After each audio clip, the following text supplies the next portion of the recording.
El siguiente tema que vamos a ver es cómo implementar VPN sitio a sitio usando SDM. De hecho, este es el tema que nos marca el blueprint, como vamos a ver a continuación, pero sí vamos a ver bastante teoría de VPNs, así como cómo configurar una VPN sitio a sitio usando la línea de comandos. Desde ahorita les digo que la línea de comandos no va a ser para el examen. No es parte del examen el saber configurar VPNs en la línea de comandos, pero creo que es más sencillo entender cómo funciona una VPN desde la línea de comandos que desde el SDM. Como les comento, lo vamos a ver de las dos maneras porque en el examen seguramente les va a venir con SDM. Con la línea de comandos muy seguramente, o estoy seguro de que no les va a venir porque como se ve en el objetivo no es parte del examen, pero de cualquier manera lo quiero hacer porque de esa manera van a entender mejor cómo se configura una VPN. Lo que nos dice el blueprint de Cisco para este examen es lo siguiente: implementar VPN sitio a sitio en ruteadores Cisco usando SDM. En particular, explicar los métodos diferentes que se usan en la criptografía, explicar el protocolo IKE, cuáles son sus funcionalidades y cuáles son sus fases, describir cómo se construye IPsec y qué funciones de seguridad nos provee, configurar y verificar una configuración de sitio a sitio IPsec VPN usando pre-share, autenticación usando SDM. El término de VPN o Virtual Private Network no necesariamente significa que todo lo que mandemos por ahí va encriptado. Obviamente si tenemos una VPN que cruza internet queremos que vaya encriptada. Para la encriptación lo que se utiliza es la criptografía. ¿Qué es la criptografía? Simplemente es un algoritmo que nos va a ayudar a transmitir datos encriptados. Ese algoritmo lo que es un procedimiento para encriptar datos y debe de haber un procedimiento para desencriptar esos datos. Lo que debemos de saber también es de que ningún algoritmo es totalmente seguro, es decir, cualquier algoritmo de encripción se puede romper, alguien puede romper ese algoritmo. Lo que vamos a estar buscando es usar un algoritmo que no sea tan sencillo de romper. Para romper un algoritmo hay algo que se llama cryptanalytic attacks, que no es otra cosa que la manera para atacar esos algoritmos para poder desencriptar los datos que van encriptados. El ataque que en todos los algoritmos funciona es un ataque de fuerza bruta. Un ataque de fuerza bruta, como ya lo hemos visto, es un ataque en el que está atacando simplemente pone todas las posibles llaves, todas las combinaciones posibles, y una de ellas tiene que ser. Entonces, como se podrán imaginar, si una llave es muy pequeña, va a ser muy fácil de poder atacarla y encontrar cuál era esa llave. Si usamos una llave muy grande, eventualmente la van a poder encontrar, pero puede tomar muchos años, como vamos a ver más adelante. El primer algoritmo que existió desde hace bastante tiempo es el que se le llama Substitution Cipher, y no es otra cosa más que sustituir una letra por otra letra. Entonces, si nosotros queremos enviar un mensaje cifrado por medio de este algoritmo, lo que vamos a hacer es, por ejemplo, que donde veamos la letra A le vamos a poner la letra, no sé, F. Donde veamos la letra B vamos a poner la letra I. Y así consecutivamente. Al final vamos a tener obviamente un mensaje que no se va a poder leer y debemos de tener cuál es la relación de las letras para poder descifrarlo. Eso era lo que se usaba hace bastante tiempo, antes de que existieran las computadoras, de hecho. Ahora bien, ese tipo de mensaje, si estaba lo suficientemente grande, podía ser decriptado de manera muy fácil usando un análisis de frecuencia. ¿Qué es un análisis de frecuencia? Imagínense que tengamos toda una hoja de un mensaje cifrado, podemos contar las letras que aparecen ahí y contarlas, es decir, cuántas X aparecen, cuántas A aparecen, cuántas B aparecen. Y después nos vamos a lo que es el análisis de frecuencia. Es decir, ¿cuál es la letra que más aparece? No sé, por ejemplo, aparece la letra X como la más frecuente.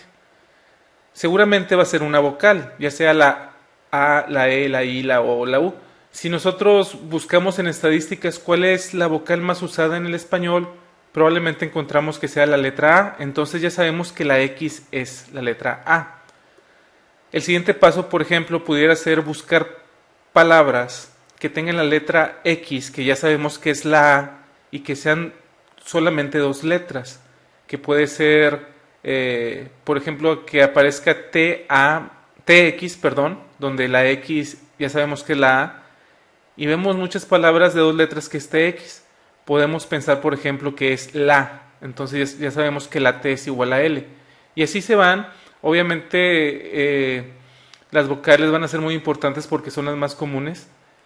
Y de esa manera podemos desencriptar un mensaje de ese tipo de manera muy sencilla. Como se podrán imaginar, este tipo de algoritmo no es usado en la actualidad porque es muy sencillo el poder romperlo. De hecho, hay un libro de Edgar Allan Poe que leí hace bastante tiempo, yo creo que hace unos 10 años. No me acuerdo del nombre, creo que se llamaba El Escarabajo de Oro o algo así, pero es de Edgar Allan Poe, de eso estoy seguro. Esa novela en sí se trataba de que una persona recibe un mensaje cifrado o encuentra un mensaje cifrado y lo que utiliza es esta parte de aquí, el substitution cipher, donde esa persona que recibió ese mensaje pudo, eh, pudo descifrarlo por medio de un análisis de frecuencia.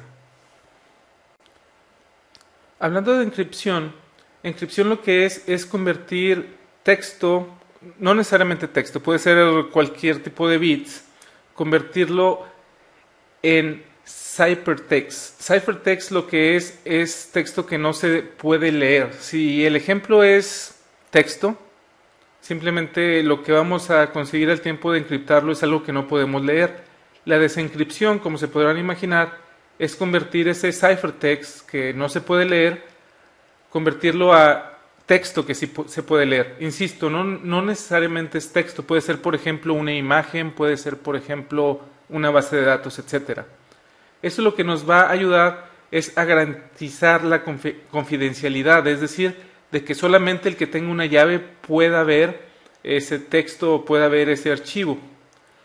Algo interesante es de que los algoritmos que son usados el día de hoy para encriptar y desencriptar son de dominio público.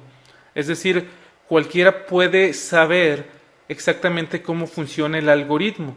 Obviamente, eso no significa que cualquiera puede ver algo que está cifrado porque todos los algoritmos necesitan de una llave y esa llave es la que es secreta y sin esa llave no se puede desencriptar aunque tengas el algoritmo exactamente cómo funciona. En el ejemplo que vimos de sustitución de letras, simplemente es de que si se sabe cuál es el algoritmo, ya sabes que el algoritmo es simplemente cambiar una letra por una letra, ahí es más sencillo el poder descifrarlo porque no necesitas de una llave. Cuando ya tienes una llave, aunque tengas el algoritmo, no es tan sencillo. Claro, como ya habíamos dicho, un ataque de fuerza bruta o el simplemente probar todas las posibles llaves, eventualmente vas a dar con la que es, pero la verdad es de que los algoritmos fuertes del día de hoy, como son 3Ds y como es AES, que vamos a ver más adelante, pueden pasar, no sé, 100, 200, 300 años y no descifrarlos por el tamaño de la llave. Ahora bien, eso es tomando en cuenta la velocidad de las computadoras el día de hoy. 3Ds, por ejemplo, tiene 35 años en el mercado, o no en el mercado, simplemente tiene 35 años desde que se inventó y desde que se usa, y todavía no se puede romper. Es decir, si hace 35 años pones a una computadora a probar todas las posibles llaves, en ese momento, aunque fuera la computadora más potente del mundo, todavía no terminaría de poder hacerlo. Eso no quiere decir de que dentro de 30, 40, 50 años exista una tecnología superior que lo pueda hacer en cuestión de minutos. Pero por lo pronto los algoritmos son seguros, totalmente seguros, no es posible el romperlo de manera sencilla el día de hoy. Si hablamos de encripción en el modelo OSI, podemos encontrar encripción tanto en la capa de red, en la capa de sesión como en la capa de aplicación. En la capa de red el ejemplo es IPsec, que es el que vamos a estar viendo por aquí. En la capa de sesión podemos tener SSL. SSL seguramente ya saben lo que es cuando nosotros entramos a una página de internet que es segura, por ejemplo, cuando haces un pago en un banco, cuando haces un pago por PayPal, cuando haces un pago en Amazon. Ese tipo de páginas utilizan por lo regular SSL. Otro protocolo parecido es TLS, que es el Transport Layer Security, que aunque en el nombre dice Transport, está en la capa de sesión. También en la capa de aplicación podemos encriptar, por ejemplo, correo, base de datos o mensajería. Por ejemplo, hay personas que utilizan mucho la encripción en el Messenger porque saben que en su empresa lo están monitoreando y hay software por ahí en internet.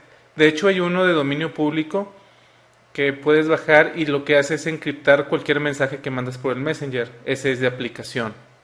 La ventaja de usar IPsec es de que todo lo que pase por ahí, sea lo que sea, va encriptado, cualquier cosa, como lo vamos a ver más adelante. Es decir, un simple ping puede ir encriptado si utilizamos IPsec.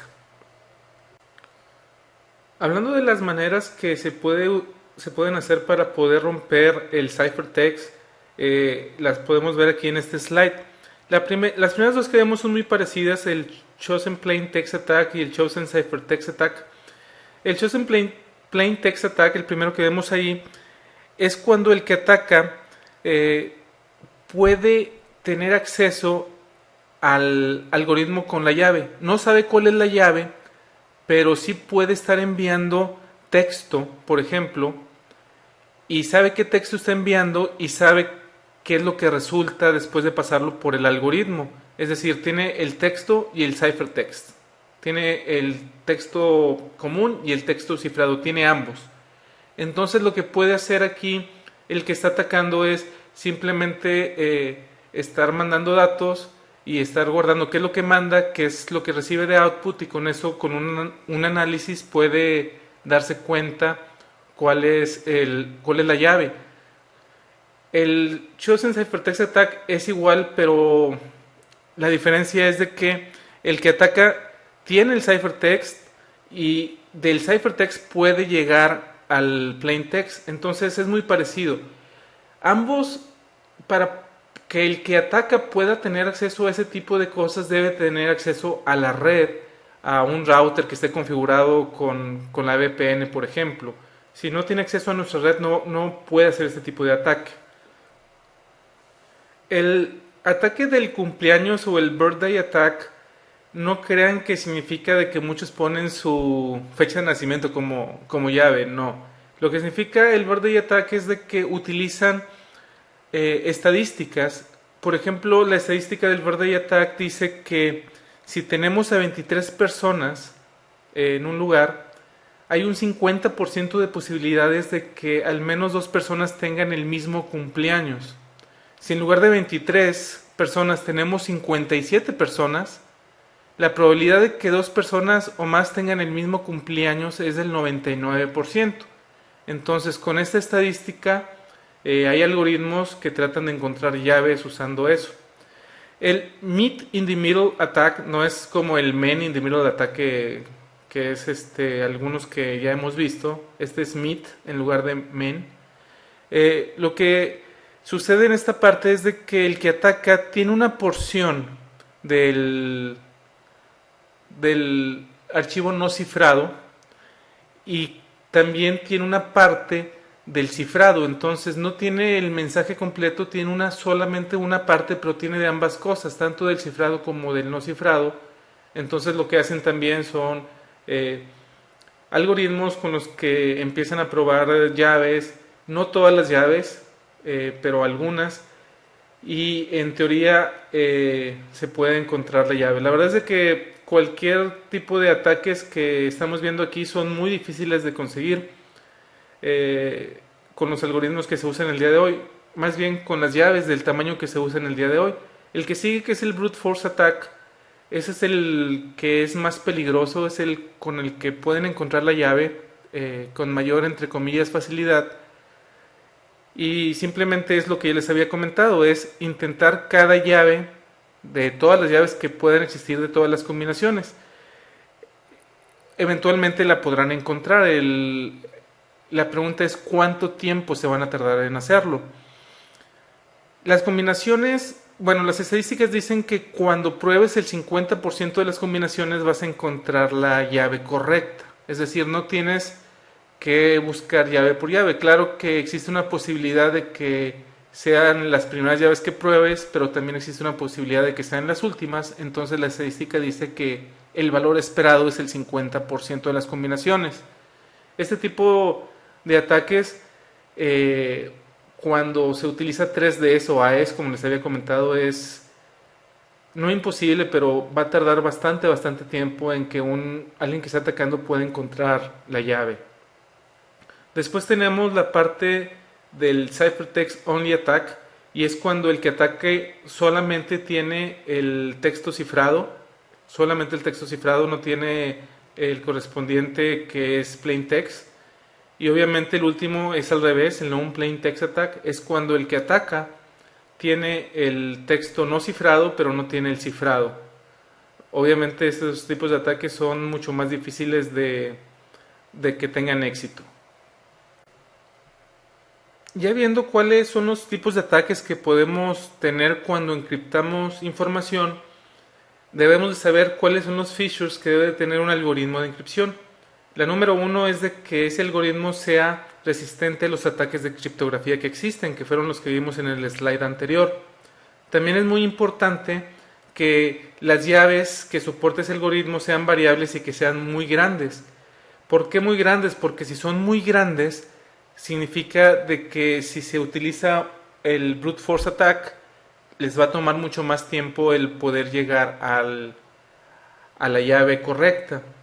También deben de crear un efecto avalancha. El efecto avalancha significa de que si cambio una pequeña parte del texto normal al tiempo de cifrarlo, va a ser totalmente diferente.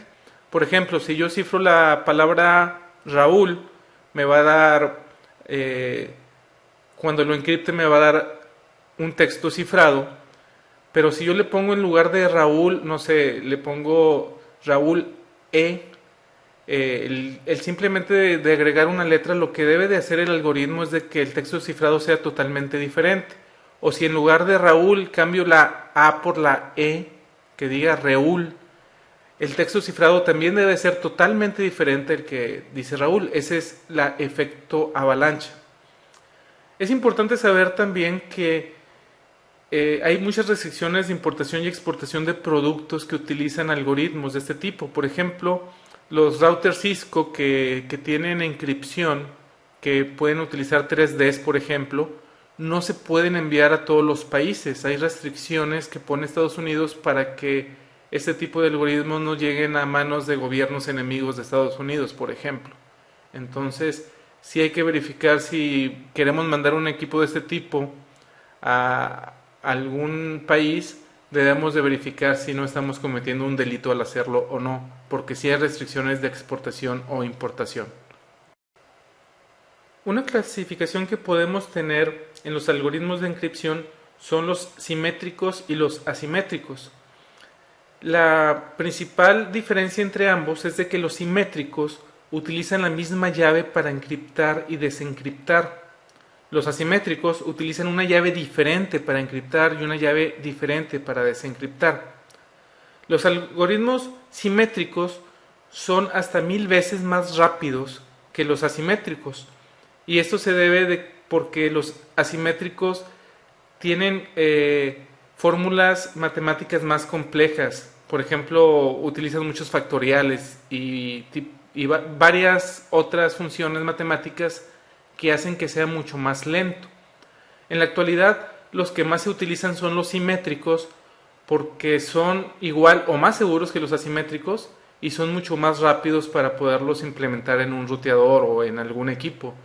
Los asimétricos sí son usados. Vamos a ver más adelante que al hacer una VPN con IPsec hay una parte, la primera parte cuando se crea la VPN es en base a algoritmos asimétricos, y después ya todo lo que es la encripción es con algoritmos simétricos. Hablando de los algoritmos simétricos, donde, como ya vimos, la llave es compartida, es decir, la llave para encriptar y la llave para desencriptar es la misma, tenemos el DES, que utiliza 56 bits, el 3DES, que utiliza 112 y 168 bits, el AES, que utiliza 128, 192 y 256 bits, IDEA con 128 bits, y después tenemos los RC, que es el 2, 4, 5 y 6. El 6 utiliza hasta 256 bits. Y tenemos el Blowfish, que utiliza de 32 a 448 bits. La verdad de las cosas que es que los que más se usan son el 3DES y el AES. Algunas implementaciones que yo he visto utilizan DES. La verdad es de que el DES es muy inseguro. 56 bits son muy poquitos para la encripción. Para encontrar la llave de 56 bits es relativamente sencillo, no toma tanto tiempo.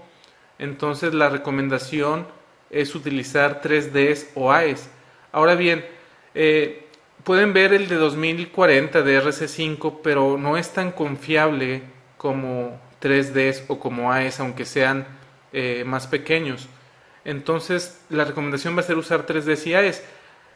3Ds lleva como 30-35 años ya que existe y se ha probado de que es un algoritmo muy seguro. AES es relativamente nuevo, pero bastante gente sí le tiene confianza a este algoritmo de AES. Entonces yo he visto muchas implementaciones de AES, por ejemplo en bancos. 3Ds también la he visto bastante en bastantes empresas. DES la he visto en algunas, no en muchas, pero la verdad es muy inseguro.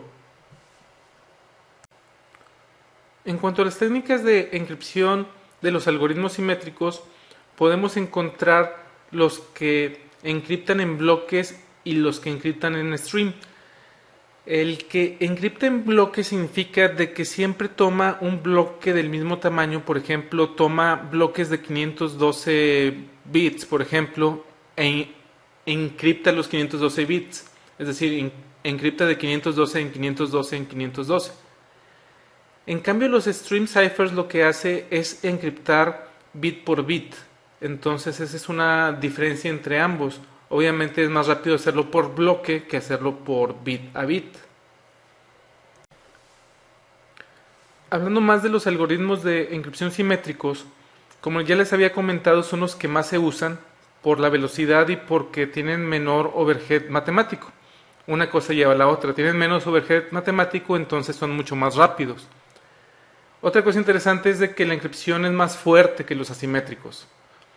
El espacio que utilizan de las llaves es 2 a la 256, hablando de AES, por ejemplo. Entonces, hablando de AES en particular, puede haber 1.5 por 10 a la 77 llaves diferentes. Entonces, el poder romper eso es con un ataque de fuerza bruta, va a tomar mucho, mucho tiempo. Es por eso de que los algoritmos de encripción simétricos son los que se utilizan en la actualidad.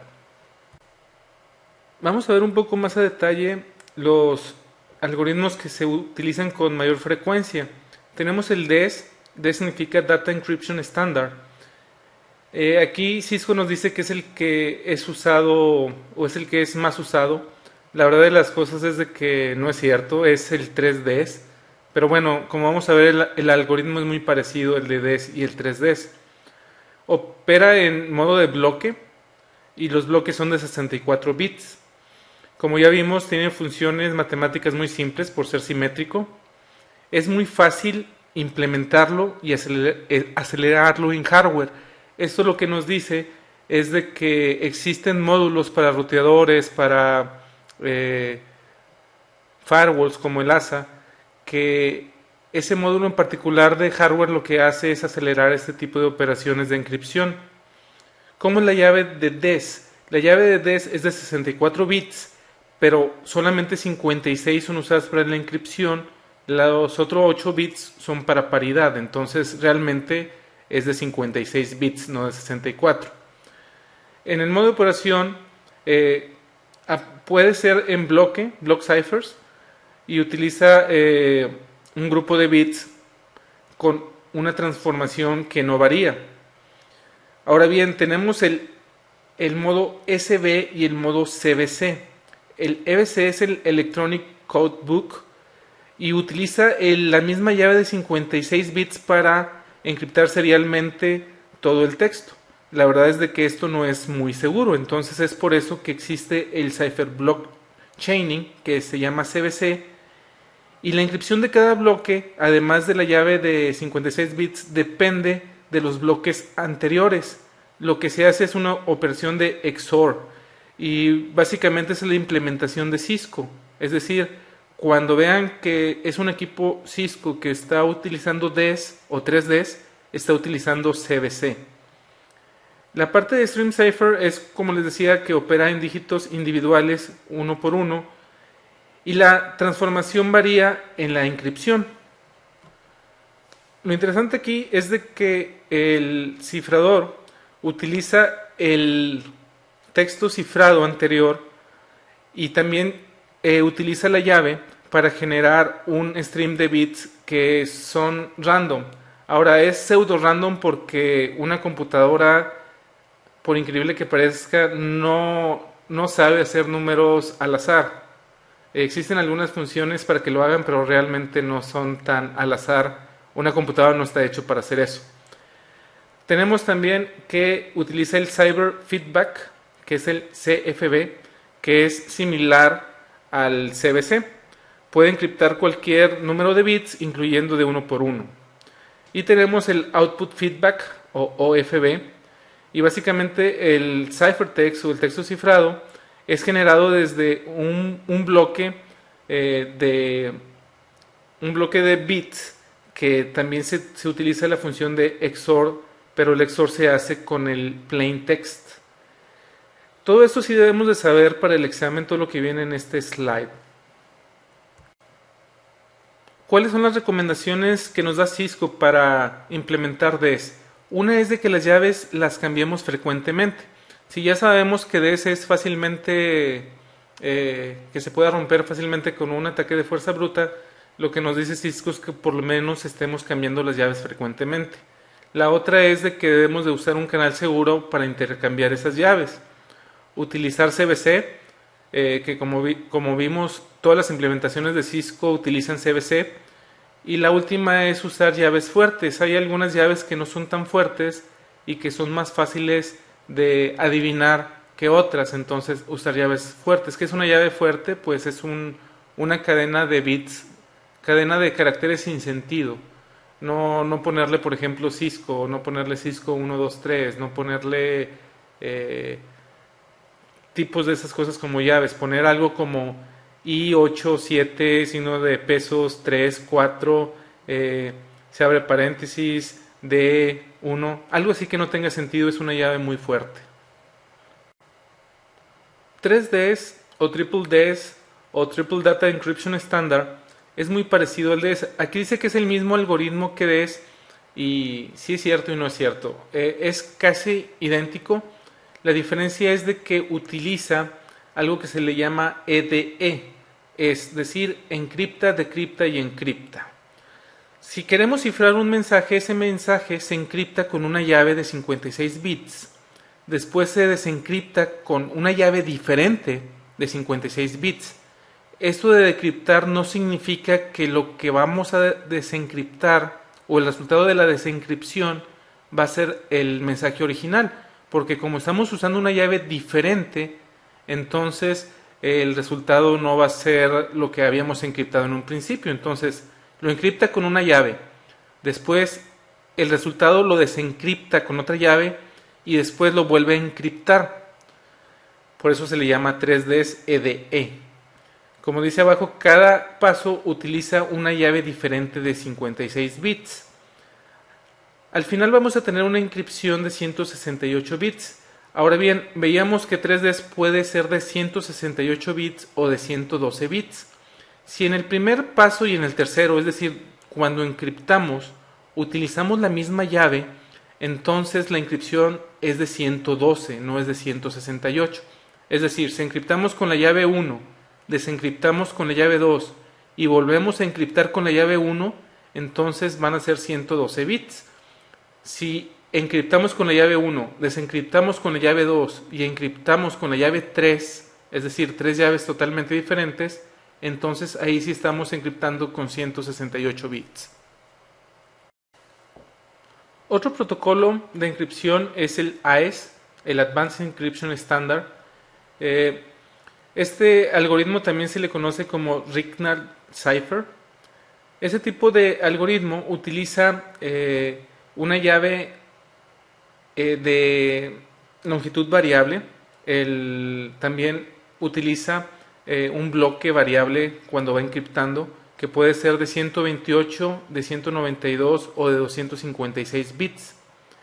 Es muy fácil implementarlo en hardware y en software. Es una muy buena ventaja que tiene el AES.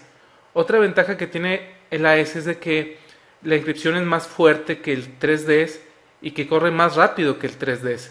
Entonces AES es una recomendación para implementarlo en nuestras redes. La única desventaja que tiene es de que AES es más nuevo. 3DS ha sido analizado por más de 30 años y el día de hoy se considera como un algoritmo muy seguro.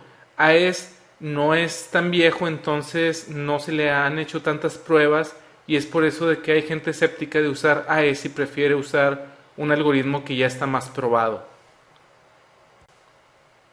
Un algoritmo más que vamos a ver, que la verdad es de que yo jamás lo he visto implementado, pero no por eso significa que no se use, es el SEAL o Software Optimized Encryption. Está basado solamente en software. Por lo general se usa para encriptar discos duros. Está soportado por el Cisco iOS cuando se utiliza IPsec. Tiene menos impacto en el CPU que cualquier otro algoritmo basado en software. Para que lo pueda soportar el iOS debe de ser un sistema que tenga el K9, que el iOS diga K9. Si el iOS no dice K9, no va a ser soportado. Ahora bien, este algoritmo en particular, si nosotros tenemos, como les decía, hay módulos de aceleradores de VPNs o aceleradores de encripción, que es un módulo de hardware que se le pone a un router o a un firewall. Si tenemos este tipo de hardware en el router, no va a funcionar este modo de encripción. Entonces eso es importante el saberlo. Para poder utilizar este algoritmo, si tenemos un acelerador de encripción en el router o en el equipo, debemos de quitarlo. El Reverse Cipher Algorithm, o RC como se le conoce, sabemos que hay de varios sabores, ha ido evolucionando, ha ido mejorando. Tenemos el RC2, el RC4, el RC5, el RC6. El RC6 es el que es más fuerte el día de hoy y es muy similar al AES. El RC2, lo que debemos de saber es de que maneja un cifrado con la llave variable, del tamaño variable, es decir, no siempre es del mismo tamaño. RC4 por lo general se usa para encriptar archivos o discos duros y también para SSL. RC5 utiliza, además de una llave de tamaño variable, también el bloque es de tamaño variable. Y RC6 es muy similar a AES. Otra vez, por lo regular en las implementaciones se utiliza 3DS y AES. ¿Cómo seleccionar cuál algoritmo nos conviene? Lo que nos dice Cisco es que debemos de ver qué es lo que dice la comunidad experta, qué es lo que dicen los expertos, cuáles debemos de usar, cuáles no debemos de usar.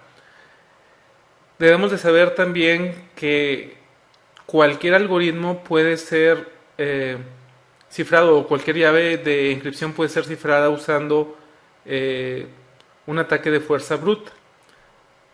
Los recomendados son DES, 3DS, IDEA, RC4 y AES, siendo AES el más fuerte. No sé por qué siguen recomendando DES. La verdad es de que, como les comento, es un algoritmo que sí puede ser roto fácilmente con un ataque de fuerza bruta. Pero lo que sí es cierto es de que el AES es el más fuerte. Con la única desventaja, como les comentaba, de que es un algoritmo relativamente nuevo y que no ha sido tan probado como 3Ds.